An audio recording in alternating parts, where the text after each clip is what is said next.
Good morning बच्चों। आज हम महाराणा कुंभा जो कि मेवाड़ के शासक थे, जो 1433 में शासक बने और 1468 ईस्वी तक शासन किया। इनके पिताजी महाराणा मोकल थे और माता सौभाग्यवती देवी था। सिंहासन पर बैठते ही शुरुआत में इनके कठिनाइयों का सामना करना पड़ा। अनेक बाह्य व आंतरिक कठिनाइयों का सामना करना पड़ा।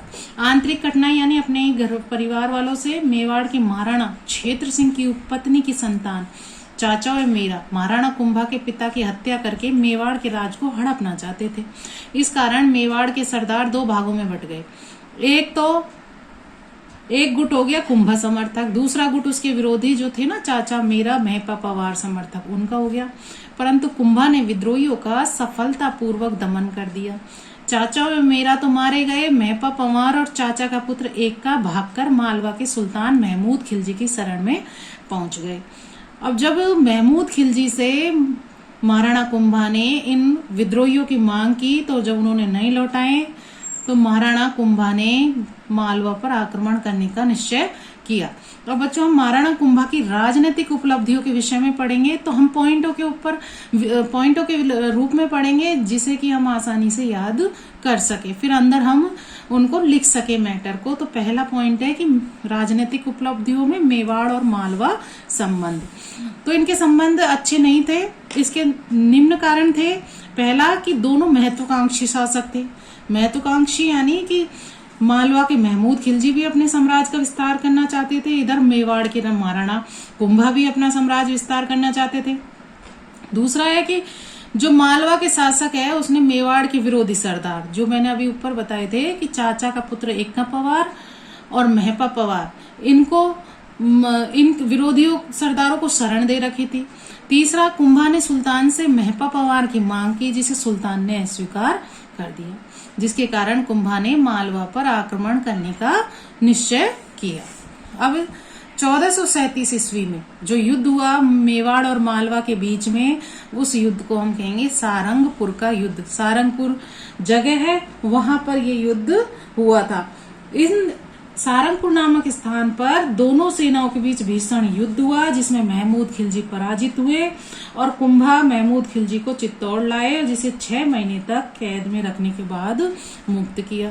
लेकिन महमूद खिलजी भी अपनी पराजय का बदला लेना चाहता था और 1443 ईस्वी में कुंभलगढ़ और चित्तौड़गढ़ पर आक्रमण किया। कुंभलगढ़ का रक्षा का भार दीप सिंह को दे रखा था। दीप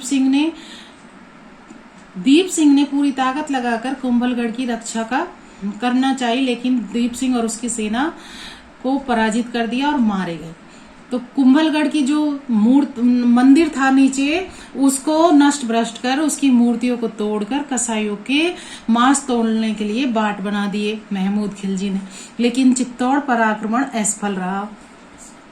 दोबारा मांडलगढ़ और चित्तौड़ पर महमूद खिलजी ने वापस 1446 ईस्वी में आक्रमण किया, लेकिन उसे कोई सफलता नहीं मिली। और मांडलगढ़ पर अंतिम आक्रमण 1456 ईस्वी में हुआ। इस पर भी महमूद खिलजी को कोई सफलता हासिल नहीं। अब हम महाराणा कुंभा की राजनीतिक उपलब्धियों में मेवाड़ और गुजरात संबंध के विषय में पढ़ेंगे।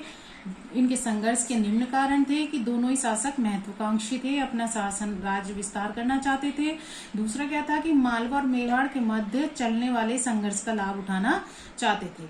और नागौर के उत्तराधिकार की समस्या क्या थी कि जो 1456 ईस्वी में फिरोज खां की मृत्यु हो गई, उसके बाद उनका बेटा शम्स खां शासक बना, लेकिन उनके भाई फिरोज के छोटे भाई मुजाहिद ने उसे पराजित किया।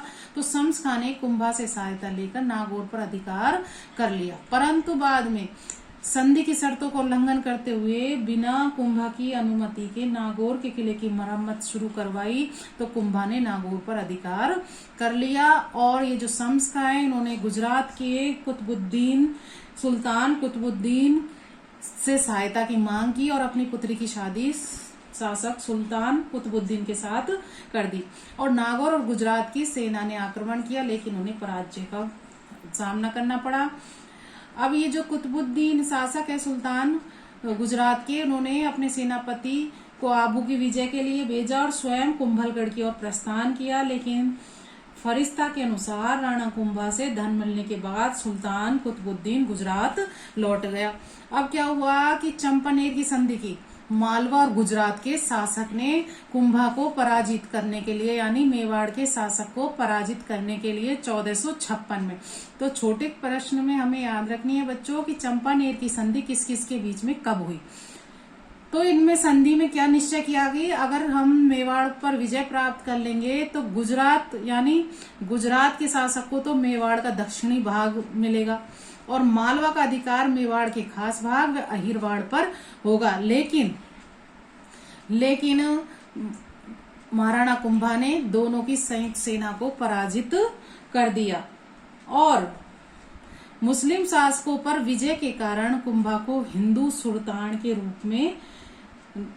रूप में प्रसिद्ध हुए। लेकिन फरिश्ता के अनुसार कुंभा ने धन देकर आक्रमणकारियों को विदा किया, परंतु कीर्ति स्तंभ प्रशस्ति और रसिक प्रिया के अनुसार कुंभा ने दोनों सुल्तानों को पराजित किया था। अब हम अगला टॉपिक पढ़ेंगे महाराणा कुंभा की सांस्कृतिक उपलब्धियां।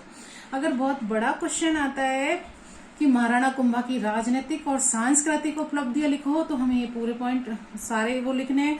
अगर एक छोटा थोड़ा मीडियम साइज का क्वेश्चन आता है तो महाराणा कुंभा की सांस्कृतिक उपलब्धियां लिखो, उसमें हमें ये पॉइंटों के रूप में याद करके लिखने हैं। तो साहित्य के क्षेत्र में हम क्या करेंगे, पहला पॉइंट कि स्वयं ही उच्च कोटि के विद्वान थे।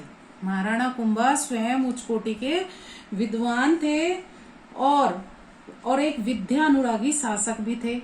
उन्होंने अभी संगीत के क्षेत्र में उन्हें बहुत ज्ञान था, इसलिए अभिनव भट्टाचार्य और वीणा वादन प्रवीणन कहा गया है।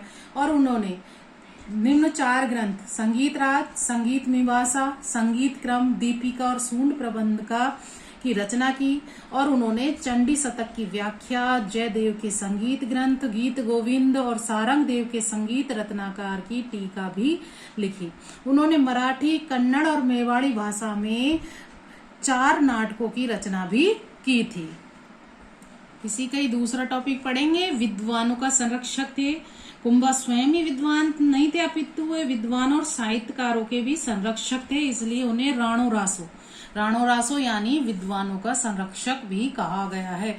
तो ये उपाधियां हैं, हमें याद रखना है कि राणो रासो किस लिए कहा गया है, विद्वानों का संरक्षक। और उनके दरबार में एकलिंग महामात्य के लेखक कान्हा व्यास और प्रसिद्ध वास्तुशास्त्री मतलब जो आर्किटेक्ट होते हैं ना, मंडन रहते थे। मंडन ने कौन कौन से ग्रंथ लिखे, देव मूर्ति प्रकरण, प्रसाद मंडन, राजवल्लभ, रूप मंडन, वास्तु मंडन, वास्तुशास्त्र और वास्तुकार आदि ग्रंथ लिखे। और मंडन के भाई नाथा ने वास्तु मंजरी, मंडन के पुत्र गोविंद ने उद्धार धोरणी, कलानिधि, द्वार दीपिका आदि ग्रंथ लिखे। और जो कलानिधि है वो देवालय यानी मंदिरों के शिखर पर विधान पर केंद्रित है। और गोविंद ने ही आयुर्वेद के अच्छे ज्ञाता थे, उन्होंने सार समुच्चय नामक ग्रंथ लिखा जिसमें विभिन्न रोगों के निदान और उपचार की विधियां दी गई है। कुंभा की पुत्री रमाबाई भी संगीत प्रेम के कारण वागीश्वरी कहा गया है। कवि मेहा ने तीर्थमाला यानी 120 तीर्थों का वर्णन किया था, ये कुंभा के समय थे। और रणकपुर जो कि पाली जिले में है और कुंभलगढ़ के जैन मंदिरों के निर्माण के समय उपस्थित थे कवि मेहा।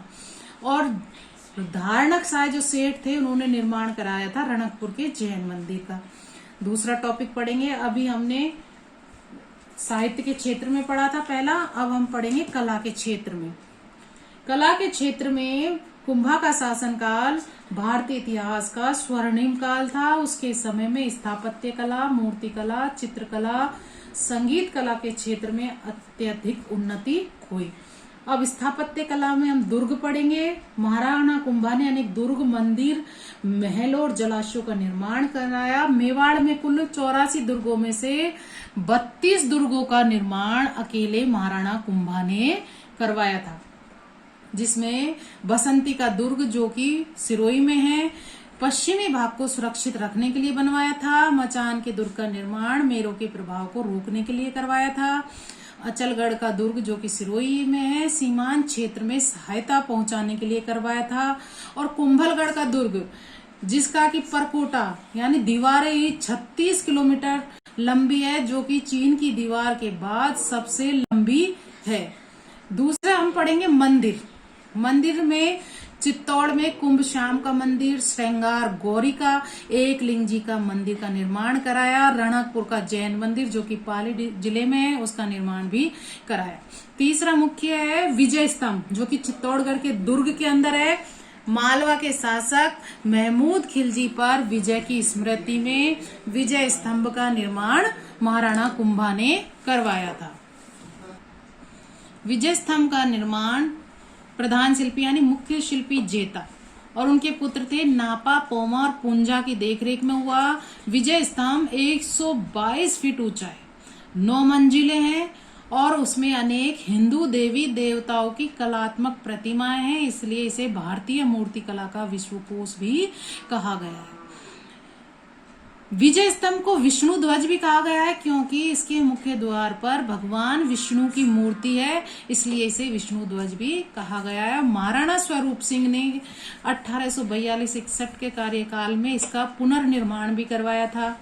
और ये जो विजय स्तंभ है भारतीय राष्ट्रीय आंदोलन के दौरान विजय स्तंभ ने क्रांतिकारियों के लिए प्रेरणा स्रोत रहे। प्रसिद्ध क्रांतिकारी संगठन अभिनव भारत समिति के संविधान के अनुसार प्रत्येक नए सदस्य को मुक्ति संग्राम से जुड़ने के लिए विजय स्तंभ के नीचे शपथ लेनी पड़ती थी। धन्यवाद बच्चों। आज के वीडियो में जो पढ़ाया है उसमें आए हुए महत्वपूर्ण प्रश्नों को अपनी उत्तर पुस्तिका में लिखिए। धन्यवाद।